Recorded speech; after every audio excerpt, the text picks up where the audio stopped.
Apa yang akan kalian lakukan jika pengkhianatan paling keji justru datang dari dua orang yang paling kalian percayai di dunia ini? Seorang suami yang tampak lugu dan tenang harus menyaksikan istrinya masuk ke kamar hotel bintang 5 bersama sahabat karibnya sendiri. Namun daripada melabrak dan berteriak, sang suami justru memberikan sebuah senyuman dingin yang menjadi awal dari skenario pembalasan paling cerdik. Skenario yang tidak hanya melucuti seluruh kekayaan mereka, tetapi juga membuat hidup para pengkhianat itu jatuh miskin dalam semalam. Sebelum kita mulai menyimak kisah selengkapnya, coba tuliskan di kolom komentar dari kota mana kalian menonton tayangan ini. Semoga kalian yang sudah tekan tombol subscribe dan setia menonton channel Kisah Bercerita senantiasa dilimpahkan kesehatan, dimudahkan rezekinya, dan dijauhkan dari segala bentuk pengkhianatan oleh Allah Subhanahu wa Ta'ala. Selamat mendengarkan. Sinar matahari pagi menyinari kawasan perumahan elit di Jakarta Selatan dengan begitu hangat. Di dalam sebuah rumah bergaya minimalis modern yang sangat megah, Reno berdiri di depan cermin besar kamarnya. Pria berusia 35 tahun itu merapikan dasinya dengan perlahan, menatap pantulan dirinya yang tampak sempurna. Sebagai seorang arsitek ternama sekaligus pemilik perusahaan properti sukses, Reno memiliki hampir semua hal yang diimpikan banyak orang. Harta yang melimpah, karir yang cemerlang, dan yang paling berharga baginya adalah seorang istri cantik bernama Natasha yang telah mendampinginya selama 5 tahun. Reno melangkah turun menuju ruang makan dengan perasaan riang. Aroma kopi segar dan roti panggang sudah memenuhi ruangan. Di meja makan, Natasha sudah duduk rapi mengenakan blazer kerja berwarna merah marun. Wajah istrinya tampak begitu mempesona pagi itu. Namun, ada sesuatu yang terasa berbeda. Natasha sama sekali tidak menoleh saat Reno menarik kursi di hadapannya. Jemari wanita itu justru sibuk menari di atas layar telepon genggamnya, dengan pandangan yang sama sekali tak teralihkan. Reno mencoba membuka percakapan dengan suara lembut, bertanya tentang jadwal kegiatan Natasha hari ini. Tanpa mengalihkan pandangan dari layar, Natasha menjawab dengan nada datar dan dingin. Dia mengaku akan pulang terlambat lagi malam ini karena ada audit mendadak dari kantor. Reno mengangguk paham, meski di dalam hatinya terselip rasa rindu yang tertahan. Sudah hampir sebulan belakangan ini Natasha selalu pulang larut malam dengan alasan pekerjaan yang menumpuk. Sebagai suami yang penuh pengertian, Reno berusaha tidak menuntut banyak. Dia mengulurkan tangannya di atas meja untuk menggenggam jemari sang istri. Namun, reaksi Natasha sungguh di luar dugaan. Wanita itu menarik tangannya dengan sangat cepat, seolah-olah tersengat aliran listrik. Natasha beralasan tangannya lengket terkena selai. Padahal Reno melihat dengan jelas bahwa tangan istrinya sangat bersih. Natasha segera berdiri, menyambar tas kerjanya, dan pamit dengan tergesa-gesa tanpa ada pelukan hangat atau ciuman manis seperti kebiasaan mereka selama ini. Reno terpaku di kursi makan, menatap punggung istrinya yang menghilang di balik pintu utama. Tetangga dan rekan-rekan mereka selalu memuji pasangan ini sebagai pasangan yang paling ideal dan romantis. Namun mereka tidak tahu bahwa di balik dinding kokoh rumah mewah tersebut, kehangatan di antara mereka perlahan mulai memudar. Reno menarik napas panjang, mencoba membuang pikiran buruk yang melintas di kepalanya. Dia terus meyakinkan dirinya sendiri bahwa Natasha hanya sedang lelah dan stres karena tekanan pekerjaan. Saat Reno hendak mengambil cangkir kopinya, matanya tertuju pada selembar kertas kecil yang tertinggal di ujung meja. Itu adalah sebuah struk belanja yang tampaknya terjatuh dari tas Natasha saat dia terburu-buru tadi. Reno memungut kertas tersebut dan membacanya dengan teliti. Kertas itu bukan struk belanja kebutuhan rumah tangga ataupun makan siang. Itu adalah struk pembelian sepasang kemeja pria bermerek mahal dan dasi sutra dari sebuah pusat perbelanjaan di pusat kota. Dibeli 2 hari yang lalu. Jantung Reno mendadak berdebu kencang. Reno tidak merasa pernah menerima hadiah kemeja atau dasi baru dari istrinya minggu ini. Padahal hari ulang tahunnya pun masih 3 bulan lagi. Lalu, untuk siapa kemeja pria mewah itu dibeli? Pertanyaan itu terus menggantung di udara, menciptakan rasa mual yang hebat di dalam perut Reno. Rasa curiga yang selama ini selalu dia tepis kini mulai tumbuh dan merambat liar, merusak seluruh kedamaian hatinya. Jarum jam dinding di ruang tengah sudah menunjuk angka 12 malam. Suara detaknya terdengar sangat nyaring di telinga Reno yang sedang duduk diam di sofa ruang tamu. Layar televisi di depannya menyala menampilkan siaran berita. Namun pikiran Reno melayang jauh entah kemana. Makanan yang sudah dia panaskan 2 kali kini kembali dingin di atas meja makan. Reno sengaja tidak makan malam demi menunggu istrinya, Natasha, yang katanya sedang lembur berat untuk persiapan audit kantor. Reno berusaha keras menekan rasa curiga yang terus membayangi pikirannya sejak menemukan struk belanja ke meja pria misterius pagi tadi. Dia mencoba membujuk hatinya sendiri, berpikir mungkin saja Natasha membeli kemeja itu sebagai hadiah untuk klien penting atau rekan kerja yang sedang berulang tahun. Reno sangat mencintai istrinya dan ingin mempercayainya sepenuh hati. Suara raungan mesin mobil terdengar memasuki garasi rumah. Reno refleks menegakkan punggungnya, menarik napas dalam-dalam, dan berusaha memasang wajah ramah untuk menyambut sang istri yang pasti kelelahan. Pintu depan terbuka. Natasha melangkah masuk dengan bunyi sepatu hak tinggi yang beradu nyaring dengan lantai marmer. Namun, saat Reno berdiri dan mendekat, ada pemandangan yang membuat langkah kakinya terhenti sejenak. Natasha sama sekali tidak terlihat kusut atau lelah layaknya orang yang baru saja bekerja keras memeras otak hingga tengah malam. Wajah istrinya justru terlihat sangat segar. Riasan wajahnya masih tertata rapi, dan gincunya masih merah merona seolah baru saja dipulas ulang. Reno tetap menyapa dengan nada lembut, bertanya apakah pekerjaan istrinya sudah selesai serta menawarkan air hangat untuk membasuh diri. Natasha menatap Reno dengan kilatan rasa kaget di matanya, seolah tidak menyangka suaminya masih terjaga menunggu kepulangannya. Natasha menjawab dengan gugup, mengklaim bahwa pekerjaannya sangat menumpuk dan dia merasa sangat lelah, sangat bertolak belakang dengan penampilan fisiknya yang tampak sempurna. Saat Reno mendekat untuk memberikan pelukan dan mengambil tas kerja istrinya, Natasha justru mundur selangkah dengan gerakan cepat. Saat jarak mereka hanya tersisa 1 jengkal, hidung Reno menangkap aroma yang sangat asing. Itu bukan wangi parfum bunga yang biasa dipakai Natasha sehari-hari. Itu adalah campuran wangi parfum istrinya dengan aroma maskulin yang sangat kuat dan tajam. Sebuah wangi tembakau mahal dan kayu manis yang biasa dipakai oleh pria-pria berkelas. Bau itu menempel sangat lekat pada pakaian dan rambut istrinya. Dan Reno yakin 100% itu bukan aroma tubuhnya.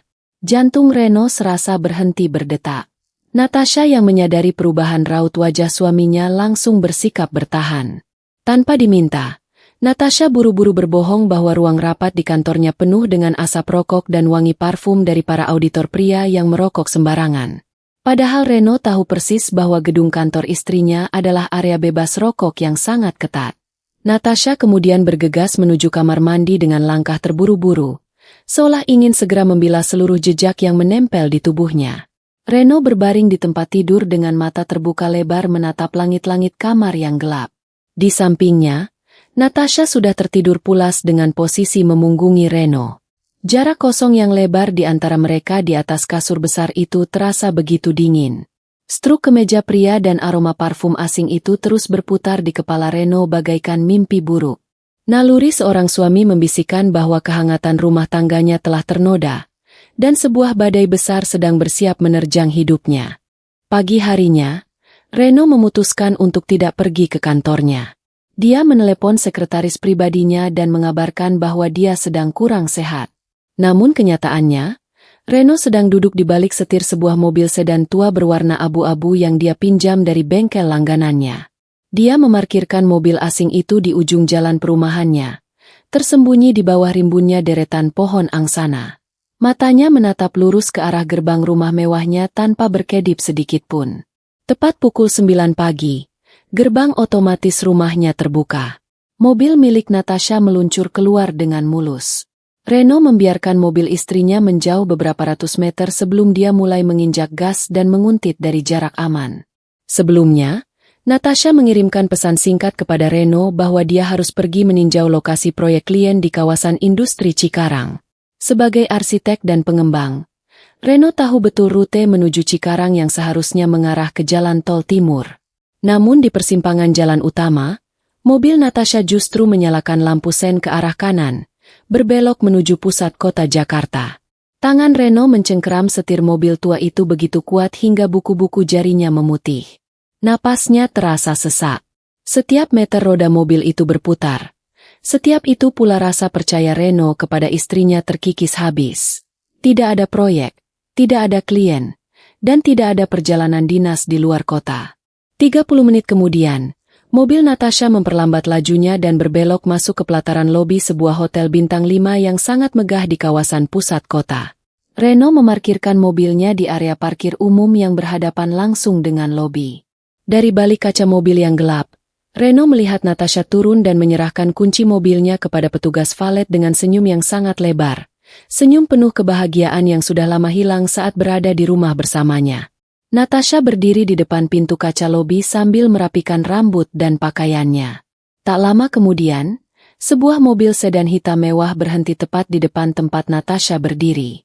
Pintu mobil terbuka, dan seorang pria bertubuh tegap dengan setelan jas rapi melangkah keluar. Tanpa ragu sedikit pun, Natasha langsung menghambur dan memeluk pria itu dengan sangat erat. Pria itu menyambutnya dengan ciuman mesra serta usapan di pinggang Natasha. Reno memicingkan matanya untuk melihat lebih jelas wajah pria tersebut. Saat pria itu menoleh ke arah cahaya matahari, seketika itu pula seluruh darah di tubuh Reno serasa membeku. Pria itu bukan orang asing. Pria itu adalah Dimas, sahabat karib Reno sejak masa kuliah, sekaligus rekan bisnis yang memegang saham penting di perusahaan properti milik Reno. Pria yang sering datang bertamu, makan malam bersama, dan sudah Reno anggap seperti saudaranya sendiri. Dunia Reno terasa runtuh seketika. Dua orang yang paling dia percayai di dunia ini ternyata menusuknya dari belakang dengan cara yang sangat keji. Reno melihat Natasha dan Dimas berjalan bergandengan tangan menuju lorong kamar hotel dengan tawa bahagia. Reno tidak turun melabrak, tidak berteriak, dan tidak membuat keributan. Dia hanya duduk kaku di dalam mobil tua itu dengan dada yang amat sesak. Sementara rasa sakit yang luar biasa perlahan berubah menjadi sebuah tekad yang sangat dingin. Reno memutar balik mobil sewaannya meninggalkan pelataran hotel bintang 5 itu dengan perlahan. Di sepanjang jalan menuju ruang kerjanya yang sepi, bayangan Natasha yang tertawa manja dalam pelukan Dimas terus berputar di ingatannya. Rasa sakit hati yang tadinya memuncak kini berangsur berubah menjadi rasa jijik dan kemarahan yang terkendali. Reno menyadari bahwa melabrak mereka secara langsung di hotel hanya akan menjadi tindakan emosional yang sia-sia dan merugikan dirinya. Dimas bukan sekadar teman biasa. Dia memegang posisi penting dan memiliki saham di perusahaan properti milik Reno. Jika Reno bertindak gegabah dan langsung mengajukan gugatan cerai, Dimas dan Natasha bisa saja bersekongkol untuk menguras aset atau merusak kelangsungan bisnisnya. Natasha tahu betul letak semua berkas rahasia rumah, sementara Dimas memegang kendali atas beberapa jalur operasional proyek. Reno sadar, dia harus bertindak cerdik seperti sedang merancang sebuah bangunan kokoh, memperhitungkan setiap langkah agar musuhnya jatuh tanpa bisa bangkit lagi. Malam harinya, suasana di rumah mewah mereka terasa sangat berbeda bagi Reno. Pukul 9 malam, Natasha pulang dengan wajah yang sangat ceria. Tidak ada lagi raut wajah lelah yang dibuat-buat seperti malam-malam sebelumnya. Natasha membawa sekotak martabak manis kesukaan Reno dan langsung menghampiri suaminya di ruang keluarga, lalu mengecup pipi Reno dengan mesra. Reno harus mengerahkan seluruh ketahanan batinnya agar tidak mendorong wanita itu jauh juga. Sisa aroma parfum Dimas masih tercium samar di balik wangi menyengat pakaian Natasha, membuat perut Reno mual. Natasha duduk di samping Reno dan mulai merangkai cerita bohong dengan begitu lancar. Dia mengeluhkan teriknya matahari di lokasi proyek Cikarang serta rumitnya menghadapi klien yang cerewet. Reno menatap bibir istrinya yang bergerak lincah menyusun kedustaan. Hanya mampu memberikan anggukan pelan agar kedoknya yang sudah terbongkar tidak disadari oleh Natasha. Tiba-tiba, Natasha mengusulkan rencana liburan ulang tahun pernikahan mereka bulan depan.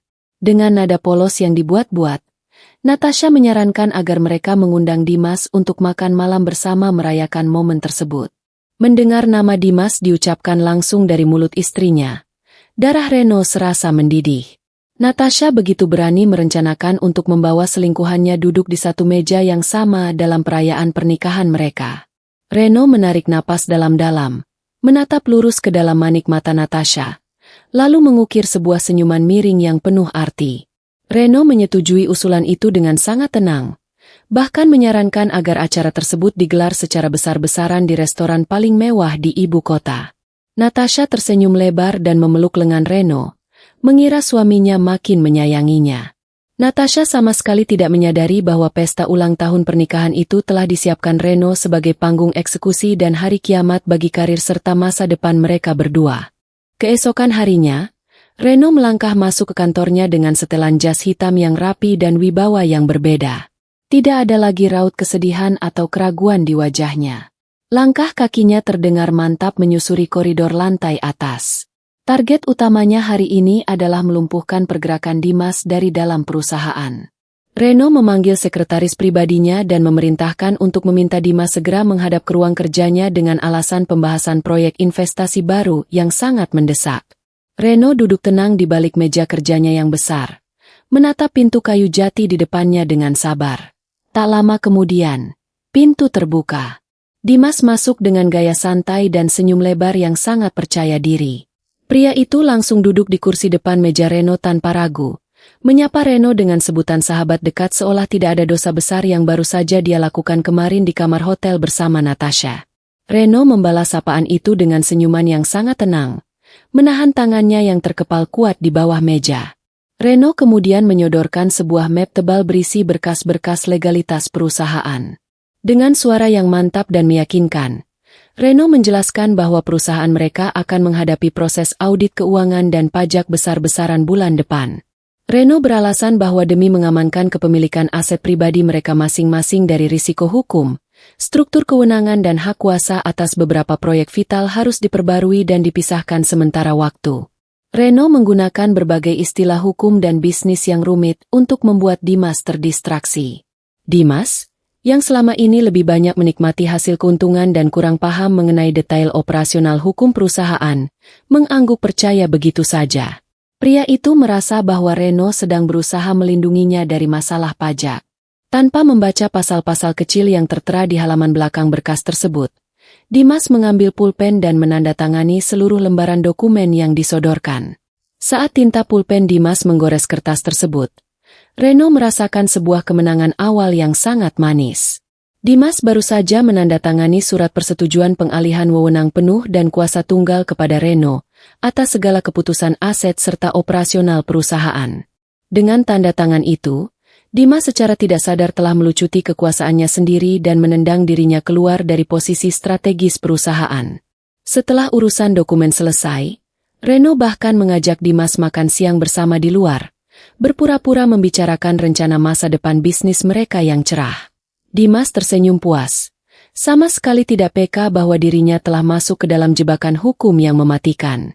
Reno memandang sahabatnya itu dengan tatapan dingin, tahu persis bahwa hitungan mundur menuju kehancuran total Dimas kini telah resmi dimulai dari dalam ruangan kantornya sendiri. Sepulang dari kantor, Reno tidak langsung mengarahkan kendaraannya menuju rumah. Dia mendatangi kantor pusat bank tempat seluruh aset dan rekening utamanya terdaftar. Menggunakan wewenang tunggal yang dimilikinya, Reno memindahkan seluruh dana tabungan pribadi, deposito simpanan, serta investasi emas yang selama ini bisa diakses bersama oleh Natasha. Reno mengalihkan semua harta tersebut ke dalam rekening pribadi baru yang dibuat khusus pada hari itu, tanpa meninggalkan jejak yang dapat diakses oleh istrinya.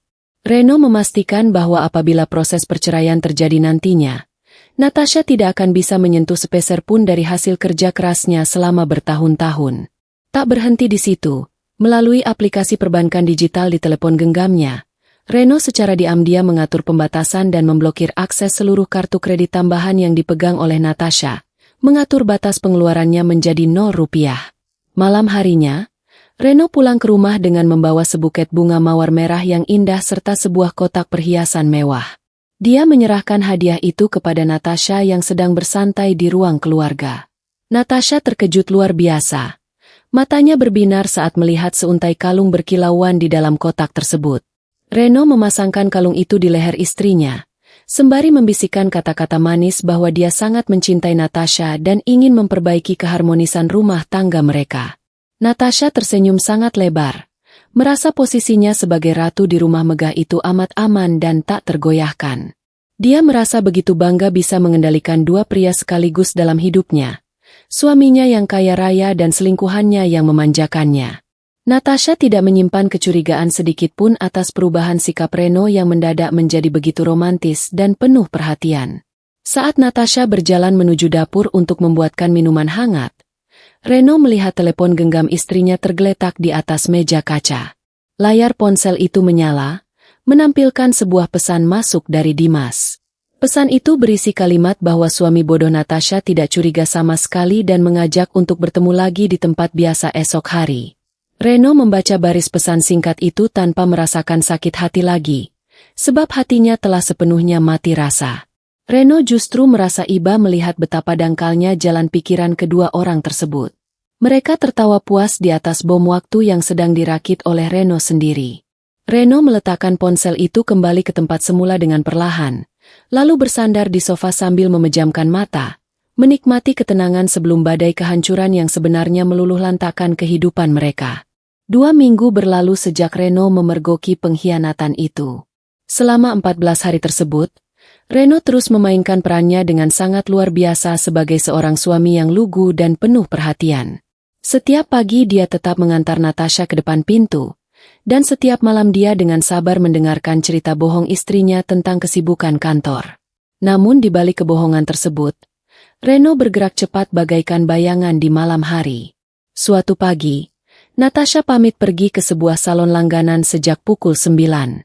Dia beralasan ingin merapikan penampilan untuk menghadiri acara kumpul bersama teman-teman perusahaannya. Padahal melalui alat pemantau lokasi yang terpasang di mobil Natasha, Reno tahu persis bahwa kendaraan istrinya itu sedang terparkir rapi di pelataran apartemen mewah tempat tinggal Dimas di kawasan Jakarta Barat. Kesempatan emas itu tidak disia-siakan oleh Reno. Begitu mobil Natasha menghilang dari ujung jalan, Reno langsung melangkah menuju kamar tidur utama. Dia menggeser lukisan besar yang menggantung di dinding dan membuka lemari besi rahasia di baliknya. Dengan cekatan, Reno mengeluarkan seluruh dokumen berharga yang disimpan di sana. Sertifikat tanah, kepemilikan mobil mewah, surat obligasi, hingga batangan emas murni warisan orang tuanya. Seluruhnya dimasukkan ke dalam koper besar. Reno tidak menyisakan satu lembar berkas berharga pun di dalam brankas tersebut.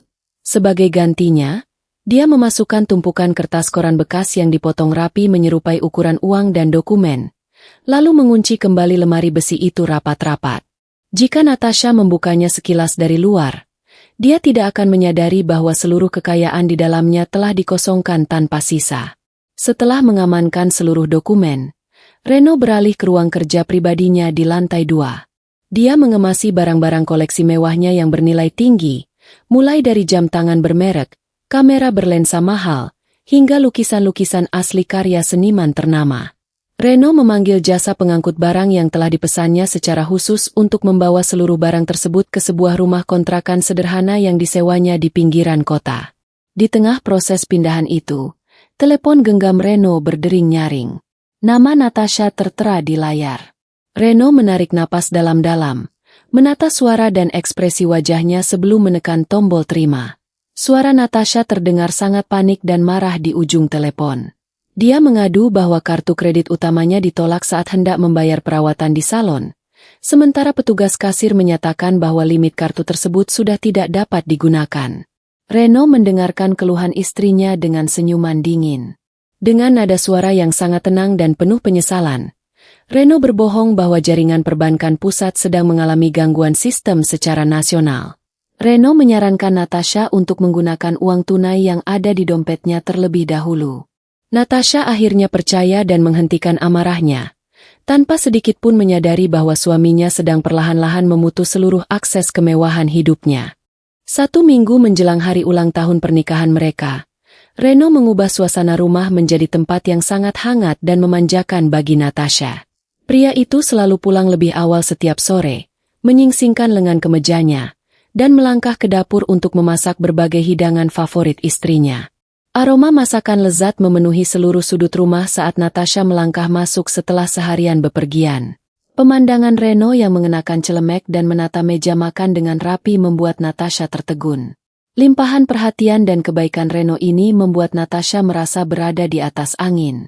Di dalam hatinya, Natasha menertawakan Reno yang dia anggap sebagai suami lugu dan naif, yang berusaha keras mengambil hatinya dengan cara-cara sederhana. Sementara di saat yang sama, Natasha menikmati petualangan rahasianya bersama Dimas.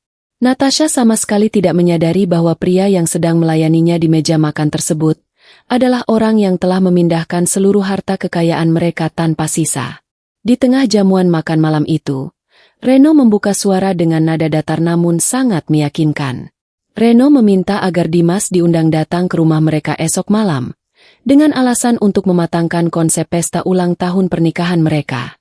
Reno menekankan bahwa Dimas, sebagai sahabat terbaiknya, harus mendapatkan posisi kehormatan di acara tersebut. Natasha langsung menyetujui ide itu dengan sangat antusias. Baginya, melihat Dimas dan Reno berada dalam satu ruangan tanpa ada kecurigaan adalah sebuah sensasi yang mendebarkan. Natasha membayangkan betapa serunya saling mencuri pandang dengan Dimas tepat di depan mata suaminya. Natasha tidak pernah menduga bahwa Reno sengaja mengundang Dimas untuk mengunci posisi musuhnya di dalam jebakan yang sudah disiapkan. Keesokan malamnya, Dimas datang bertamu dengan gaya yang sangat percaya diri, membawa sebotol minuman mahal sebagai hadiah pura-pura. Reno menyambutnya dengan pelukan hangat seorang sahabat. Sebuah pelukan yang menahan rasa mual luar biasa di dalam dada Reno. Mereka bertiga duduk di ruang tamu, berbincang dan tertawa seolah-olah mereka adalah keluarga yang sangat harmonis. Saat perbincangan berlanjut membahas susunan acara pesta, Reno sengaja menjatuhkan pulpennya ke lantai marmer. Ketika Reno menunduk untuk mengambil pulpen tersebut di bawah meja, sebuah pemandangan yang sangat menjijikkan terlihat jelas di depan matanya. Kaki Natasha tampak sedang mengelus betis Dimas secara mesra di bawah meja, sementara raut wajah mereka di atas meja terlihat sangat polos mendengarkan penjelasan Reno. Reno kembali duduk tegak dengan raut wajah yang sangat tenang, seolah tidak melihat kebusukan apapun. Dia justru semakin melontarkan pujian kepada Dimas dan Natasha, mengangkat gelasnya untuk melakukan penghormatan atas persahabatan dan kesetiaan. Dimas dan Natasha tertawa renyah sambil meminum isi gelas mereka tanpa rasa bersalah sedikit pun, tanpa menyadari bahwa senyuman dingin Reno malam itu adalah pertanda bahwa jerat panggung kehancuran mereka sudah terpasang sempurna. Malam puncak perayaan ulang tahun pernikahan kelima itu akhirnya tiba. Sebuah aula megah di salah satu hotel bintang 5 paling mewah di pusat kota telah disewa sepenuhnya oleh Reno. Lampu-lampu kristal gantung memancarkan cahaya keemasan yang begitu indah, memantul di atas lantai marmer yang mengkilap. Ratusan tamu undangan terkemuka, mulai dari sanak keluarga besar, rekan bisnis papan atas, hingga para insan media, telah memenuhi ruangan yang didekorasi begitu anggun. Natasha tampil luar biasa mempesona malam itu. Dia mengenakan gaun malam berwarna merah marun berlapis payet halus yang menjuntai anggun, melangkah penuh percaya diri di samping Reno. Di lehernya melingkar kalung berlian pemberian Reno yang berkilauan. Natasha tersenyum lebar kepada setiap tamu yang menyapa, memamerkan kebahagiaan dan kemewahan hidupnya sebagai seorang ratu sosialita. Di meja utama, Dimas duduk dengan setelan tuxedo hitam yang sangat rapi, tampak gagah dan kerap melemparkan senyum ramah kepada para undangan. Di tengah riuk-pikuk tawa dan denting gelas kaca, pembawa acara mengumumkan saat yang paling ditunggu-tunggu. Reno diundang naik ke atas panggung utama untuk menyampaikan kata sambutan. Natasha mendampinginya dengan anggun, berdiri di sisi kanan Reno sambil menggenggam mesra jemari suaminya. Layar proyektor raksasa di belakang panggung menyala, bersiap menampilkan tayangan kilas balik perjalanan cinta mereka selama 5 tahun terakhir. Reno memegang mikrofon, menatap seluruh hadirin dengan raut wajah yang sangat tenang dan penuh wibawa. Dia mulai berbicara dengan suara yang mantap, mengucapkan terima kasih atas kehadiran seluruh tamu undangan. Reno kemudian mengarahkan pandangannya ke arah Dimas yang duduk di meja VIP depan panggung, lalu menatap Natasha yang tersenyum manis di sampingnya. Reno menyatakan bahwa malam ini bukan sekadar perayaan pernikahan biasa, melainkan sebuah malam pembuktian tentang arti kejujuran, persahabatan, dan kesetiaan yang sejati. Reno memberikan sinyal kecil kepada operator di pojok ruangan. Layar proyektor besar di belakang mereka mendadak redup sejenak sebelum berganti menampilkan gambar. Namun, gambar yang muncul di layar raksasa itu bukanlah foto-foto kenangan romantis pernikahan mereka. Layar tersebut menampilkan rekaman kamera tersembunyi beresolusi tinggi dengan suara yang sangat jernih. Di atas layar raksasa itu, Terpampang jelas rekaman detik-detik saat Natasha dan Dimas berjalan bergandengan tangan masuk ke dalam kamar hotel bintang 5. Video berganti memperlihatkan cuplikan adegan mesra mereka di dalam kamar, dilanjutkan dengan foto-foto bukti transaksi pembelian kemeja pria mewah, serta rekaman percakapan pesan singkat di telepon genggam yang membongkar seluruh kebohongan mereka selama ini. Suasana aula megah yang tadinya penuh tawa seketika berubah menjadi keheningan yang mencekam, sebelum akhirnya pecah oleh bisikan syok dari ratusan tamu undangan. Wajah Natasha seketika pucat pasi bagaikan mayat. Matanya terbelalak menatap layar raksasa yang masih terus memutar rekaman pengkhianatan dirinya bersama Dimas. Suasana aula yang tadinya mewah dan penuh kehangatan berubah menjadi panggung penghinaan yang sangat mengerikan. Bisik-bisik tajam dan tatapan jijik dari keluarga besar serta rekan bisnis menghujam tubuh Natasha dan Dimas secara bertubi-tubi. Natasha mencoba menggenggam tangan Reno sambil menangis histeris, memohon ampun dan bersumpah bahwa semua yang ada di layar adalah kesalahpahaman. Namun dengan gerakan dingin dan tenang, Reno menepis tangan wanita itu. Reno memegang mikrofon kembali, lalu mengumumkan di hadapan seluruh hadirin bahwa mulai malam itu, hubungannya dengan Natasha telah resmi berakhir dan berkas gugatan cerai telah didaftarkan ke pengadilan. Dimas yang duduk di meja utama mencoba berdiri untuk melarikan diri dari kerumunan orang yang mulai mencemoohnya. Namun langkahnya terhenti saat dua petugas kepolisian bersama tim kuasa hukum Reno masuk ke dalam aula. Di depan para pengusaha dan media yang hadir, kuasa hukum Reno membacakan surat pemecatan tidak dengan hormat atas nama Dimas dari perusahaan properti, sekaligus penyerahan berkas dugaan penggelapan dana dan pelanggaran wewenang yang telah ditandatangani Dimas tanpa sadar beberapa minggu lalu. Kehancuran Dimas dan Natasha terjadi begitu cepat dalam waktu 1 malam. Seluruh rekening bank dan kartu kredit atas nama Natasha sudah tak dapat digunakan lagi. Ketika Natasha mencoba pulang ke rumah mewah mereka untuk mengambil barang-barang berharga, dia mendapati gerbang rumah sudah diganti gemboknya dan dijaga ketat oleh petugas keamanan. Bahkan ketika dia berhasil masuk bersama pihak berwajib, brankas rahasia di dalam kamar yang dibukanya hanya berisi tumpukan kertas koran bekas yang tak bernilai. Dimas harus menghadapi proses hukum, kehilangan seluruh aset dan jabatannya, serta terjerat hutang piutang yang menumpuk akibat pembatalan kerjasama bisnis oleh para investor yang merasa ditipu. Sementara Natasha, yang terbiasa hidup glamor dan dipenuhi kemewahan, mendadak kehilangan segalanya. Sosialita yang dulu mengaguminya kini berbalik membalas dengan cemoohan. Dalam semalam, status, kehormatan, dan harta kekayaan yang selama ini mereka banggakan sirna tanpa tersisa sepeser pun. Beberapa bulan berlalu sejak malam penghancuran di Hotel Bintang 5 itu. Proses perceraian antara Reno dan Natasha berjalan dengan sangat cepat di pengadilan. Tanpa adanya dokumen kepemilikan aset yang bisa diklaim serta bukti pengkhianatan yang nyata, pengadilan memutuskan bahwa Natasha tidak berhak mendapatkan sepeser pun harta gonogini dari kekayaan Reno. Natasha keluar dari gedung pengadilan hanya dengan membawa 1 koper berisi pakaian pribadinya. Dimas, yang dulunya merupakan pengusaha properti terkemuka, kini harus menghadapi kehancuran karir secara total. Nama baiknya tercemar di seluruh lingkaran pengusaha ibu kota. Seluruh permohonan pinjaman banknya ditolak, sementara hutang penalti atas pembatalan proyek menumpuk mencekik lehernya. Untuk menghindari kejaran para penagih hutang, Dimas terpaksa menjual mobil mewahnya dengan harga murah dan pindah ke pemukiman padat penduduk. Natasha yang sudah tidak memiliki tempat tinggal dan kehabisan uang tunai akhirnya mendatangi Dimas, meminta pertanggungjawaban atas hidupnya. Namun hubungannya dengan Dimas yang dulu didasari oleh rasa manis perselingkuhan dan kenikmatan materi kini berubah menjadi neraka penuh percekcokan. Tanpa adanya kemewahan, uang, dan gaya hidup glamor, rasa cinta palsu di antara mereka sirna menguap begitu saja. Setiap hari, rumah kontrakan sempit yang mereka tempati di pinggiran kota selalu diwarnai oleh caci maki dan saling menyalahkan.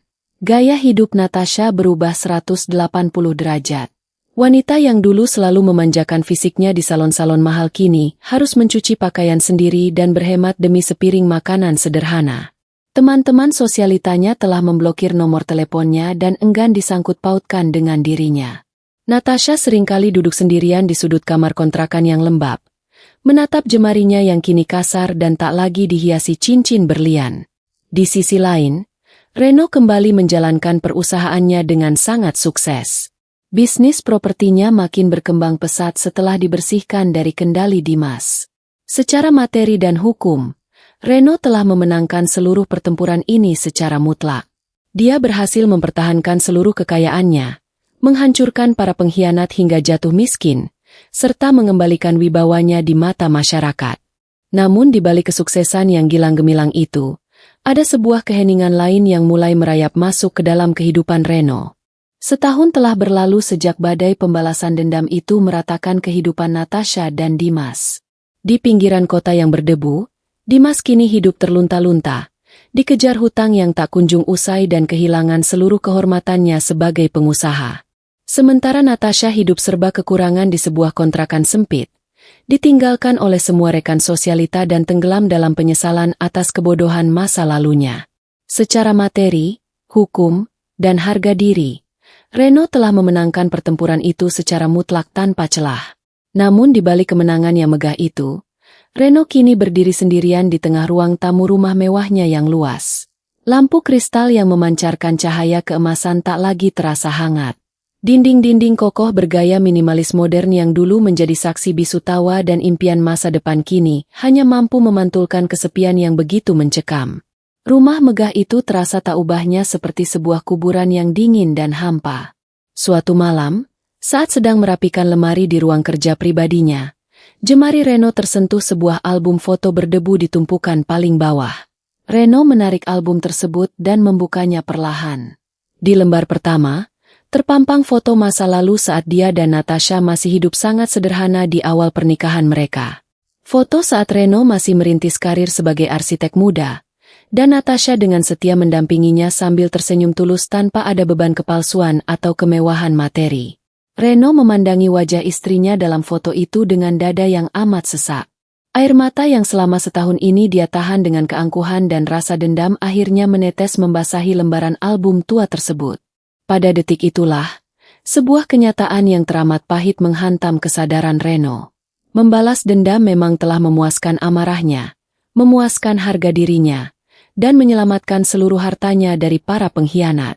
Namun pembalasan dendam itu sama sekali tidak pernah menyembuhkan hatinya yang telah hancur. Reno memang berhasil melucuti harta Natasha dan membuat wanita itu jatuh miskin. Namun dalam prosesnya, Reno menyadari bahwa dia juga telah membakar habis seluruh kenangan indah, kepercayaan sejati, dan rasa cinta paling tulus yang pernah ada dalam hidupnya. Dia telah menang perang, tetapi kehilangan segala hal yang membuat hidupnya bermakna. Reno terduduk lemas di lantai marmer yang dingin, meratapi sebuah kemenangan yang terasa begitu kelam. Di dalam rumah mewahnya yang sunyi, sang arsitek sukses itu akhirnya sadar bahwa tidak ada yang benar-benar menang dalam perang pembalasan dendam, karena yang tersisa di akhir hanyalah jiwa yang telah mati rasa dan penyesalan yang abadi. Dari kisah perjalanan hidup Reno dan Natasha, kita dapat memetik hikmah yang sangat mendalam. Kesetiaan dan kejujuran adalah fondasi utama dalam merawat sebuah hubungan.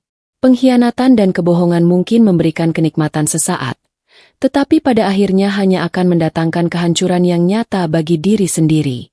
Selain itu, cerita ini mengajarkan kita bahwa pembalasan dendam yang didasari amarah tidak akan pernah benar-benar mengobati luka di hati.